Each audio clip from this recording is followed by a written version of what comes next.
Okay, Kumlana Black Gemara. This is the first day Yom Tov of Pesach, Sunday, Daf Hey. Said the Mishnah. So what exactly is the din of Eidem Zayimim? Ein Eidem Zayim Nasa, still we don't know yet. Ein Eidem Zayim Nasa Zayim Achizim is Atzman. You can't just go ahead and say it didn't happen, the murder it didn't take place, or the murder wasn't there, the victim wasn't there. You got to attack the Eidem personally. Kate said. The Eidem come along and say Reuben killed somebody. You can't say that because the murderer or the victim was with us that day. So what are we doing? We're contradicting the story. That's called Eideh HaKosher. We're contradicting your story, and the Bezin has to decide who to believe it or not, so we throw the whole Eidus out. The Mock complaining, ain't Eil Zayim, it's not Zayim. They say, hey, we don't know if it happened or not, but hey, Atam, how can you say that it happened? The Mock complaining, you're with us elsewhere. That's called Zayim, but no, they're not PM, they get killed. What happens? You have 100 different groups of Edom, and each one of them was told by another group of Edom, you weren't there at the time, they all get killed. Machlekes Rishonim, the Rif is a long Rif. Some Rishonim want to learn that each group of Edom another group of Edom Zayim came along and said, you weren't there at the time, you were with us. But most Rishonim learned, or many Rishonim learned, the Rif, Rashi, that it's the same two Edom that rejected the first group, rejected the second and third, and that's why Yehuda says he's so suspicious. Yehuda says, no. If you have one group of Eidim knocking out everybody, this is something deviation of the right. It's contrived. Only the first group gets killed. Now, this is hard to understand. Why would the first group get killed? If you think that these Eidim are liars or this is premeditated, why would you kill anybody? Why you say the first group? So we'll discuss. First of all, how do you know this? What Eidim Zayim is? The Hine Eid Sheker, her Eid Sheker on a. It says that you said false witness, you said false testimony. So we dash him. The Taylor sort of repeats of 8 sheker, her 8 sheker honor. So we said the Eid itself is a sheker. Acha to shaker gufashal Eidus. You need to find that the Eidus themselves, something wrong with them, not the story. It says, boy, it says if a person is a false witness and he tries to lanos by Sarah, to say something, this is Pasha Beit Zaymin, that they wanted to say a story which didn't really happen. and so we dash, and the Sarah means you remove, Sarah normally means remove. You remove the Adam from the scene. He says, Adam, I don't know what happened, but you were not there. I want to do it over. But which now the mitzvah be the whole like plain is an effish if two people come along and say on the eastern side of this big city, this person Reuben killed Shimon, or might be you on the west side of this big building, whatever it is, this mansion. How can you see that? Money is you're on the other side of this mansion. So what do we do? Chazin, we determine. If they can see from the west side, they can see the east side. Then they're not liars. Could have been with you, and what's the steer? And they saw from a distance. But if it's impossible to stand there and see the other side, then obviously pretty much isn't that obvious? I would have thought maybe they have unbelievable eyesight, and they can see from such a distance. That we are not going to say maybe we're not going to think that they are that they have great eyesight, and so even though the general rule is we try to help out the person who is being accused, but not something when it's so preposterous or something that is so limited that somebody has, like X-ray vision, super eyesight. So we're not going to use that as an excuse to say, you know what, they're liars, and we're not going to kill that person. All they have to do is test their vision to see if they could see unusually well. An eye doctor just spoken. Yeah, I guess. Well, good point. I don't know. Good question. Why don't we just test the witness to see if they can see or not? Well, they know, but they can say even if they fail the test, they can say, "But yesterday we had good vision." Is that possible? We had a failed test from yesterday to today. Good one is it's lying eye test, right? They try to memorize the eye chart while they wore their glasses. All right. Okay. The Rabbi two people get along. In the morning, came along group A and said that Reuben killed Shimon in Surah. And on Sunday morning. Sunday afternoon, Imana used to be with us. So therefore your aid is not credible, and the person shouldn't get killed. Then Nadoy and another say altogether, Nadoy. Chazina we see. If it's possible to travel from these two cities, be in the morning in one place and afternoon in another place, they're not liars, and we are going to kill that person. But the lie, but if not, they're false, and we're not going to kill the person. So you know what the pshit is that obvious? What's what I'm trying to tell you? No, Mao they would have thought maybe they had these unbelievable camels that can fly. In other Gemara we had the creature they jump when Rashi said they had a shame of a firish. Maybe they have ways of doing things that they were able to get there from one place to another place, and therefore, if they got there in time, the aid should be acceptable, and we should kill the person. Kamashalon, we are not going to be machmir over here and say maybe they did it, and therefore we're going to kill the person. We're going to say Zayman, and we we're going to save this accused and say that these Adam are liars, and we're not going to say that maybe it's possible. We have to be late as well. Two people said on Sunday morning, on Sunday, on a Sunday, Reuven killed Shimon. What are you talking about? You with us on Sunday. You're right. There was a murder, and Reuven killed him, but it happened Monday. In other words, it happened after you say it happened. So at the time when you said it happened, he was an innocent person. Definitely, you guys are liars. Even they say you're right. He did it on Friday. No, it was by the time you say it happened on Sunday, he was already a dead man walking because the fact is that he wasn't yet tried for that crime he did on Friday. You came in on Monday and said that he killed someone on Sunday, even though he already killed him on Friday, so he should be a dead man. But because he wasn't tried until Tuesday, because he wasn't tried or whatever, so after your aegis, therefore you tried to kill an innocent man. In other words, we don't say it's retrospective. Why don't we say it's retrospective?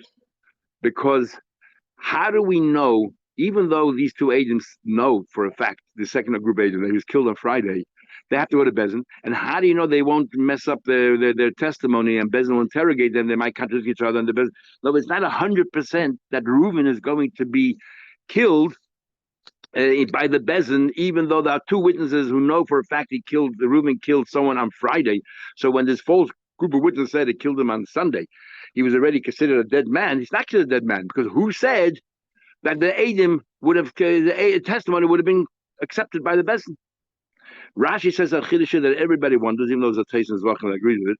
Rashi says that even though he killed him on Friday, what happens, says Rashi, which is difficult to understand, what happens if the murderer Reuven runs to a Bezin on Sunday and admits that he committed murder, and Moide Beknas is Potter? So Rashi makes an unbelievable chiddush, which everyone even here tries to understand. That a murderer comes to Bezin and says, "I killed that person," it's a knas, and Moide Beknas Potter. And he would be Potter, which is an unbelievable chiddush. Rashi says here, I'll just quote you. Rashi in my time. If he would have come to Bezin and been Moide, Mifte be Potter. Why would it be Potter? Anyway, so everyone else learns the shot is these Adim, how do you know the Bezin will accept their Adim? Maybe they'll be interrogated and they'll be cross-examined and they'll mess up. Mike Kamash, what's the chiddush? If you find that one of the group is a member, let's say a group of 80 come in and say that Reuben killed Shimon, and then another group, let's say 3 different groups of 80 come in and say Reuben killed Shimon. Comes in a 4th group and says to the first group, you weren't even there at the time. So so the first group are liars.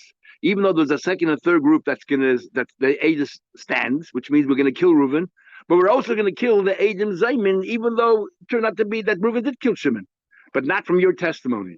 You tried to destroy an innocent person at the time because your testimony. So what do we see from the idea that we'll kill the suspect and we're going to kill the Adam Zaymin? Both of this. How can you do both? If the Reuven is the murderer, why are you killing the Adam Zaymin? Yet here's in the case where we do it. So the same thing over here also.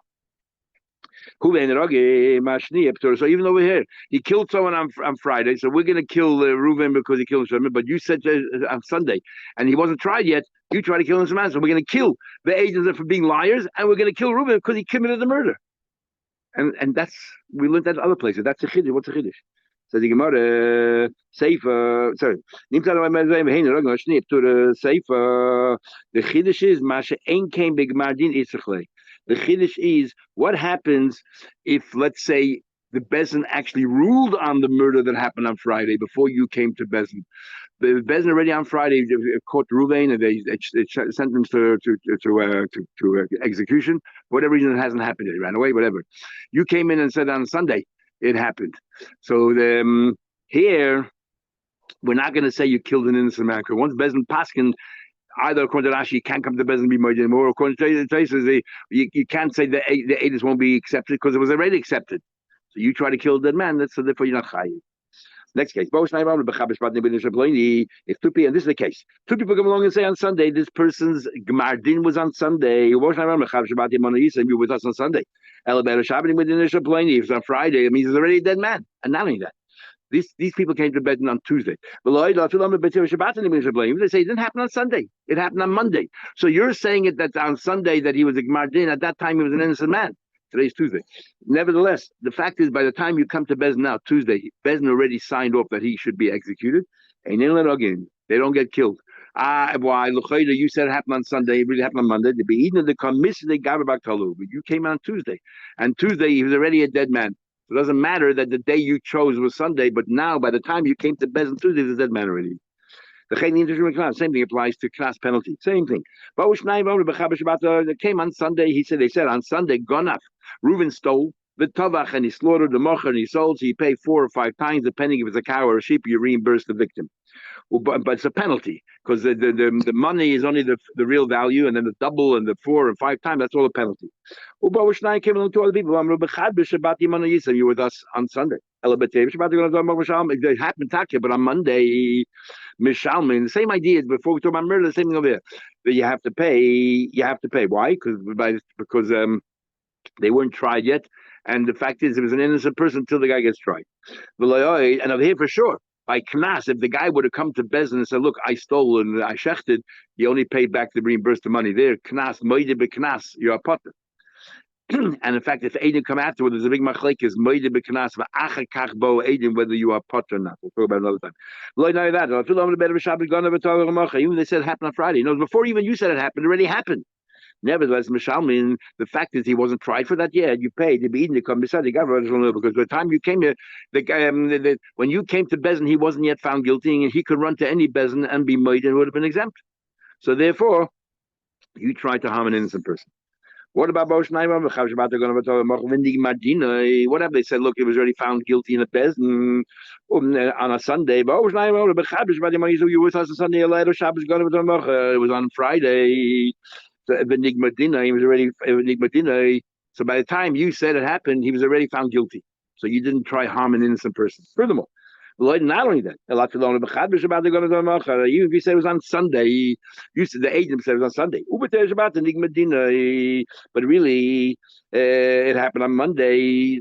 So you said it happened on Sunday. You were trying to accuse an innocent person. The fact is now it's Tuesday and he was already found guilty. That time he came, he's about Shlomin. Rabbi Yehuda says Isitis Izu. Rabbi Yehuda says an Isitis.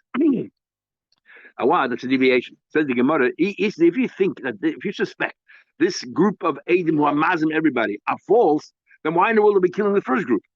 I feel like then why are we killing the first group of Eidim who came in? And, what happened was one group Eidim came in and said, "Reuben killed Shimon on a Sunday." Comes another group and says, "How can it be you were with us?" Group B comes in and says the same thing, and this mazim say, "You were with us." And Group C and Group D, each one they say the same thing. So we say, something's not right here. This is wrong, and we're not going to kill anybody else. But the first group we are going to kill. What's the logic in that? It doesn't mean you will kill. It means you already killed the first group, but now you became suspicious. So you're going to say, "Oh, listen, once we killed one group, we have to make it look real, so we have to continue killing." And Yehuda says, "No. Now that we realize it's false, we stop." But if you already killed the first group, but what kind of din is that? By Rabbi Yehuda saying only the first group, sounds like he's saying this is what you should do: kill the first group, but don't kill anybody else. But what's the logic in that? You're telling me it already happened. If it happened, it happened. We don't talk about it's not halacha. So, the Bezin will go away with impunity. They did nothing wrong at the time. If only one group came and said Reuben killed Shimon, another group says you were with us, we'll kill the first group. Says Yemara, but he could say that's what he meant.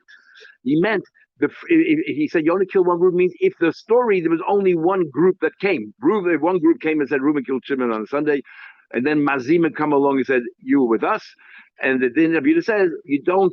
Sorry, you kill that group. But if there was 5 groups that came, you kill nobody, not even the first group." So what do you mean? It says Hawk Bilvad Kammer. It says you only kill the first group, as if there were more groups, but we're only kill the first one. Kasha. Okay, the language is not right, but that's probably pshat. Ayitza talking about suspicious circumstances. There was a woman that saw they brought witnesses, they contradicted each other. When they started interrogating them, they contradicted each other.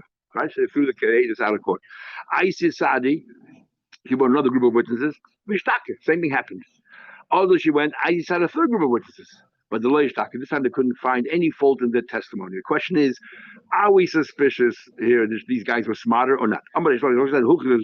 She already established herself that she brings false witnesses, and therefore we're not going to accept the third group, even though we couldn't find anything wrong with her group. Okay, she's a liar. But these 2 witnesses are innocent people. What right do we have to decide what and label them as false witnesses? Just because she wants to, she's taka looking. We agree. We're looking for false witnesses. But why would you assume that every yid who has a cheskas kashas is ready to accept whatever she's giving them to become false witnesses? The fact is, we have 2 witnesses that come to court. They had nothing to do with innocent people, and we tried them, we interrogated them, and nothing wrong. Then we have to assume that they are not part of her, group. Zeman, on another case, you have Yossi come in. So this Rabbi Lazar told the Shlakish. So he argued with the Shlakish. He said, "What? That we will accept the testimony." Now we had this story a few times. What happened was, the Zimni happened once. Another occasion, Rabbi Yassi come, Rabbi Yossi, Rabbi Yechon, also came. I very similar story to come out for them. Rabbi Shlakish maintained his opinion that she's established herself to bring false witnesses. Just because she's a liar doesn't mean that every yid is a liar, and you bring 2 agents off the street. Maybe they're telling the truth. When Shlakish heard that, he suddenly realized that Rabbi Lazar, who was a student, the main student of Rabbi Yechon, actually said something. He forgot to say the name Rabbi Yechon. He said as if his own opinion. Had the Shlakish known Rabbi Yechon's opinion, maybe he would have reconsidered. He showed him a face of disgrace. Amalei Shaman Mili Bar Nafcha. You heard something from Rabbi Yechon and Bar Nafcha. We had before Rabbi Yechon's father Bar Nafcha. But Amalei Mashmei, he didn't say his name. I said it was your own. We had another Gemara where they appeased Rabbi Yechon and said that everything Rabbi Lazar says, everyone knows comes from Rabbi Yechon, so don't be upset if he doesn't mention your name. But it seems that he still did the wrong thing. Should have mentioned his everything. In fact, this Rabbi Lazar learned also from Rab, also from Shmuel. He learned from every great giant at that time.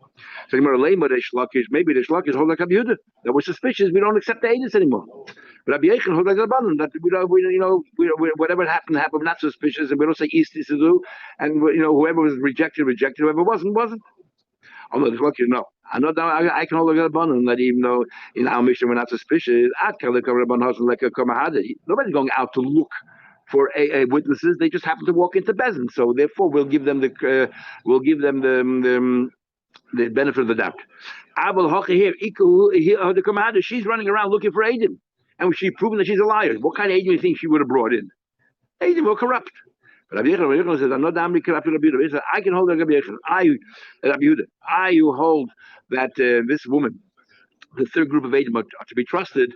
I can still hold like Rabbi Yehuda that in the case of this one group of Eidim Mazimin who reject everybody cannot be trusted. Why? It doesn't make sense. What, these people were away somewhere else and everybody in the world was with them at the time in that country? I mean, it doesn't make sense. Very suspicious. I could be the first who didn't know and they made up a story, but the last one saw it, and therefore we can accept it. Says the Gemara, the will not get killed. Then you need Bezin to give us a final verdict. Zukin said, Zukin say that no. Zukin say that Eidim Zayim don't get killed for intention, they get killed only when their intention is carried out. Because the Pasuk actually says, Nefesh tachas nefesh. It says that you should give a soul for a soul. In other words, you have to kill somebody. And it says the Pasuk, only they intended. The other guy's brother's alive.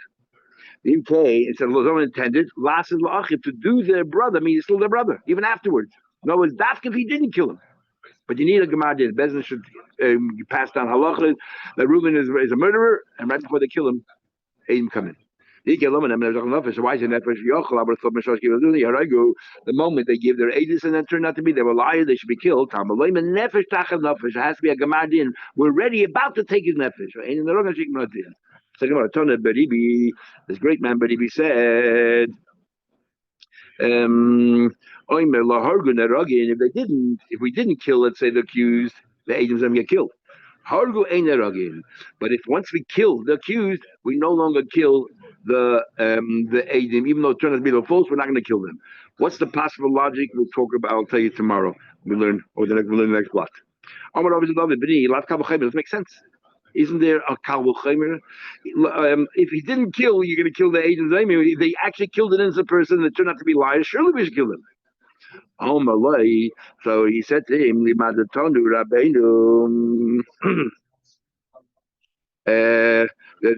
didn't you yourself teach us, the son said to his father, didn't you teach us that you don't punish from Kalvul Chaymer? How do I know that? The Tanya, we learned,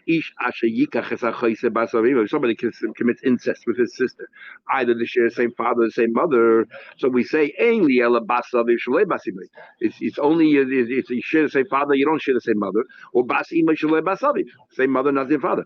Or is a full-fledged sister. I know that if you have incest, you're also chayiv. Even though the Kalvachayim Tamaloyim, Ervas Achoisa Gila. This is your sister, extra words. If you're full sister, you're chayiv. In other words, the Torah had to say extra words. Actually, Gila, if the Torah would not have revealed us, so Yomi Yeshli Bedin, L'chayda have a Kalvachayim, and Yimon, what are these extra words in the pasuk? Isn't it obvious? Of a full-fledged sister, you're chayiv. If a half-sister, Halamara teach you, ain't especially tell you, you do not punish from a Kalvachayim. Okay, I know we don't punish Kalvachayim, but I know even a warning on Issa. We don't do from Kalvachayim, Tamalayim, but Ervas. Or how do you know there's an Issa for this full-fledged sister? It says Ervas Achoischa Bas Chavicha. It says the sister, the daughter of your father Basi Mecha, again, or the daughter of your mother. It says the pasuk the Loisegal Ervas. A lav, right? A warning. I know if the full-fledged sister, Tamalayim, but Ervas Bas Ashes Avicha. This is the Erva of the daughter of your father's wife. Belenes Avicha and the daughter of your father. Achoiska, she's a sister. All these extra words to tell you that a full-fledged sister is us as well, not just a punishment, but us. No, and actually, the positive voice and Avi is Mayim, who's a Basim, Basavi, Basim, if a half sister, you're us. Basar Basim, and the Koshkin, and Jechaib, all the Madach, Ain Mazhidim, and Adim. So therefore, that's why Hargu. Once they kill the innocent person, we don't kill. How do you know Chayav Malkus? That it says by Malkus also you don't get punished until Bezin carried out said the halacha, but once they did it, no more. So Malkus, we need Bezin to actually sentence the person to Malkus before we're going to punish the Eidim. Russia, we compare. We say Russia, so we compare it to just like a Misa that was the same that we said we said before in the Gemara. Chayavi Gol Yismenayin. What happens if they say that somebody's Chayav Gol, he killed a person by mistake, and they were found liars? In our first Mishnah, we said that what's your punishment? You don't go to Golus. It says who? But rather, we'll give you Malchus. How do you know that only one bezin carried out? So we say we learn out Reitzeach. We learn the word by a person who killed by mistake and a person who killed on purpose, and therefore we say that the same thing applies. Only once bezin passed down the sentence, and then they were found liars before they actually carried out, we will punish the Indians. Rabbi ben Tabai said he has more than head already. Rabbi ben Tabai said a similar one. I should see the nechama, or according to one Pshanashi, that I did a terrible thing. I should not ever be consoled, or it means I should sit shiva for my children who should pass away for what I did. I once killed, we learned before that Aiden Zayman, and we learned in the next mission that you have to be mazim both Aiden before we punish them. I once killed one of the Aiden were found to be a lie, I killed him. We were making a whole campaign against the way we do Zayman. I decided, I'm going to be strong, and I'll go beyond the letter of the law. They say it doesn't happen, so the guy gets killed. So I wanted to show that even before the guy didn't get killed, he was found to be a liar. After Bezin passed on judgment, we're going to kill him. But my mistake was, he was only one of the Aiden were found liars. He killed an innocent person. You have to find both guilty. They ain't like it that she's Mishneh until both liars. The Yad Kibul Olav Rabbi Yehuda. Rabbi Yehuda accepted upon himself, Betabai, She'enu Moed Hara, Ela Lifnei Shim B'Shatach. He will not paskin unless Shim B'Shatach is there. And we had a similar story where he came to the same conclusion. The question is which story came first, because he already made his decision, he won't do anything. That's what happened at the same time. His whole life he would go to that single witness, his caber every day. You heard a voice. Based on whose voice would that be? Probably the voice of the innocent person that he killed. You hear that screaming and that whining? That's me. Tate, I'll prove it to you, because tomorrow who mace? Tomorrow he's thrown himself as the person. I'm going to die. Ain't you'll no longer hear a voice. That doesn't prove anything. Maybe the reason why I won't hear anymore is maybe it's the Horik. But when Yehuda Metabe will pass away, this guy will take him to the Bezin Shlomaila and they'll have it in Torah there, and that's why you won't hear the Horik scream, or he'll get his justice. Or Yinami Pusi Paisa, maybe then Yehuda Metabe in the Elam Emes will ask him for Mechila and he'll be Meichelim. So the voice could be the voice we heard is actually from that 8 Zayim who was killed. He's not an innocent person because he was a liar, but he was killed when he shouldn't have been killed. Okay, we'll stop over here and we'll continue.